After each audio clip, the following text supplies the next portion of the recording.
How y'all doing? Today I wanted to talk about 3 mistakes that punish a criminal defendant in criminal court, okay? And these 3 mistakes are mistakes that people make all the time. I've seen them for years and years and years. And really what got me thinking about doing this was I was talking to a judge the other day, and the judge just basically started talking about the judge's pet peeves, about things that he just didn't like whenever he came to court and saw things and saw how people acted, that kind of thing. So I wanted to give you 3 mistakes that you can make that will really hurt you in a criminal case, okay? And the first thing is, and this upsets the judges, and to an extent it will the DA or the government prosecutor, when people come to court unprepared. So by unprepared, I mean dressed appropriately, okay? If you're not dressed appropriately, if you got on shorts, you can't come into the courtroom. If you got on tank tops, you can't come in the courtroom. That kind of thing. You want to make sure that you dress appropriately. Dress nicely. I mean, dress nicely. You don't have to dress like you're going to church. You don't have to have on a 3-piece suit. The attorneys, all that, they've got that on. Don't worry about that. Just wear a button-down shirt and nice dress pants or khaki pants, something like that. Just dress nicely because everybody's watching you. Everybody's making their opinions of you, and how you dress affects that. Another thing is how you talk in court. Talk quietly. If you're out in the courtroom, many courtrooms, the judges don't allow people to talk at all, okay? But if you can talk, and if you have to talk, then speak quietly. Don't use foul language. Don't get in an uproar. The worst thing that can hurt you in there is to stand out and somebody say, who's doing that, and get called down by a bailiff. That's not a good thing to have happen. All right? The next thing the judge was talking about, he said, don't come to court late. Now, you're under a court order. They didn't invite you to come to court. This is the way the judge sees it. He said it's not an invitation to come to court. It's not like you're going to be 15 minutes late for your reservation at Red Lobster. So that's something that can really upset the judge, and you don't want to do that. That's not a good thing. All right, so don't come to court late. Come to court on time. Be there ahead of time. That's always a better idea. And speaking of coming to court late, always go to court.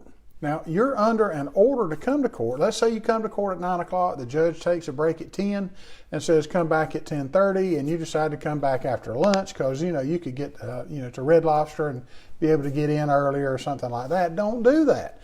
You're under an order to come to court and to come back, and if you don't, the judge can issue a bench warrant against you, do all kinds of things. Some of the worst things that can happen is you'll wind up in jail, okay, from that bench warrant, which is basically an arrest warrant because you didn't come back to court or you didn't show up for court in the first place. So always go to court, okay?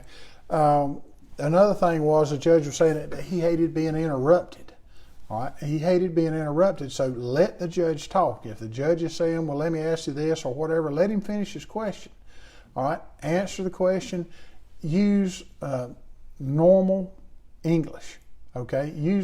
Try to speak professionally. Don't use slang. Don't use street slang. Try to just speak as professionally as you can, and answer respectfully. Yes, sir. No, sir. Yes, Your Honor. No, Your Honor. That kind of thing. That's very important. All that will help you. All right. Now, the second thing I talked to you about also came from the judge, which was don't write letters to the judge. Okay. Always, any communication you have with law enforcement, anything you have with the government prosecutors, any communication you have with the judge, you need to go through your attorney. Your attorney is going to be able to tell you what to do, how to do it, when to do it, or not to do it. And most likely when it comes to writing a letter to the judge, the advice is going to be don't do it, okay? Now, what happens is somebody will say, well, I know in my heart of hearts that I am innocent, and I'm going to write this letter to the judge, explain to the judge what's going on, and at the very end, they go through everything. They write a detailed letter talking about all the facts, everything that happened, and, at the end, it'll say, Judge, please dismiss my case. Well, straight up, the judge doesn't care. Okay, the judge doesn't care. You can write all the letters you want, and it's not going to help you. The judge is not going to dismiss your case from that. So, first place, it's a bad idea to write a letter to a judge. You just don't do it. Okay. Now, the second thing is your letter will then go into the record. So it'll go into the official record. It'll go into the case file, and it's public record. Everybody will be able to see that. And when I say everybody, I mean the government prosecutors. The government prosecutors can use your letter against you. Okay? So don't write these letters. When you write a letter like that, you are giving out all kinds of evidence that they can use against you, and you're locking yourself into a position, specific position on specific facts, that kind of thing. So don't do that. Don't lock yourself in. Don't give the government all this evidence to use against you, and don't give them a heads up on what you think the defense is. Okay? If you want to talk about your case, talk with your lawyer.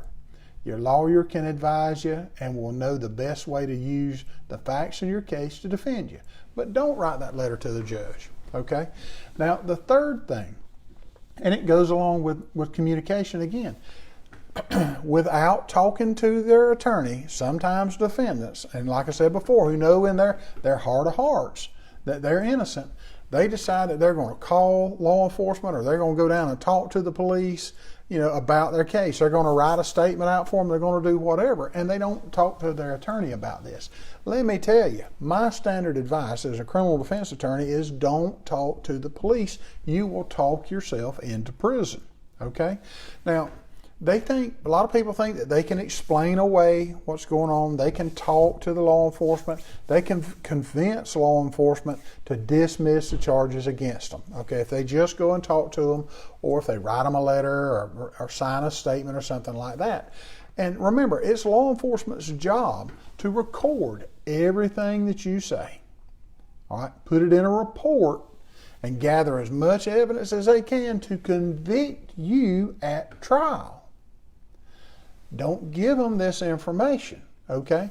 Now, my standard advice, again, is don't talk to law enforcement. A lot of times what I hear from people that have done this is, well, what I told them, they didn't write down correctly.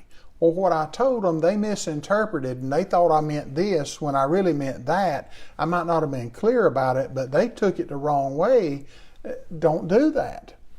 If you don't talk to law enforcement, if you don't write statements, if you don't write letters, if you don't make recorded phone conversations with them, if you don't sign statements with them, then you haven't hurt yourself. But when you do this, when you do any of those things, you are hurting yourself in the criminal case. Okay?